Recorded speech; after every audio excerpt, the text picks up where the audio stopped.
மக்களே, இன்னைக்கு நம்ம சிங்கப்பூரில் இருக்கோம், குட்டிப்பாத்தில் வந்திருக்கோம். நாங்கள் எங்கள் ஃப்ரெண்ட்ஸ்லாம் சேர்ந்து இறால் பிரியாணி செய்யலாம், அதுவும் சைனீஸ் ஸ்டைலில் செய்யலாம் அப்படின்னு சொல்லி நாங்கள் ரெடி பண்ணி எஃபோர்ட்டை போட்டு இறால் வரைக்கும் 1 மணி நேரம் ஆச்சு. வெளிநாட்டு வாழ்ந்த மக்கள்லாம் தெரியும் இவ்வளோ கஷ்டப்படணும்னு. அப்படி கஷ்டப்பட்டு இதை வந்து நான் ஒரு ஆள் பண்ணலை, உங்களை சேர்ந்து பண்ணியிருக்கோம். கடைசியாக ஃபினிஷிங்கில் மசாலா போடுறது தான் நான் போட்டு ரெடி பண்ணிட்டேன். பாருங்கள், சாப்பாடை பாருங்கள் எப்படி இருக்கு மட்டும் பாருங்கள். பார்த்தீங்களா, ஒரு இறால் அப்படியே தங்க மாதிரி மின்னுது.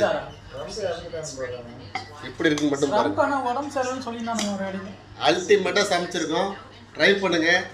இவரு தான் இறாலை உரிச்சவர், இவரு தான். இவருக்கு ஒரு லைக் பண்ணிடுங்க. அதெல்லாம் வராரு, இந்த சன் டிவிலாம் வந்தால் ஒரு உள்ள வருவாங்களா ஆடு அந்த மாதிரி உள்ள வந்து பார்க்குறாரு. ஸோ அதனால பேச்சுலர் சமைச்சிருக்கோம். நாங்கள் கல்யாணம் ஆகிடுச்சு, இதெல்லாம் பேச்சுலர் சொல்லிப்போம். நான் சமைச்சு அல்டிமேட் மாட்டி விட்டுருக்கோம். நீங்களும் சாப்பிடுங்க, ட்ரை பண்ணுங்க, எப்படின்னு மட்டும் சொல்லுங்கள்.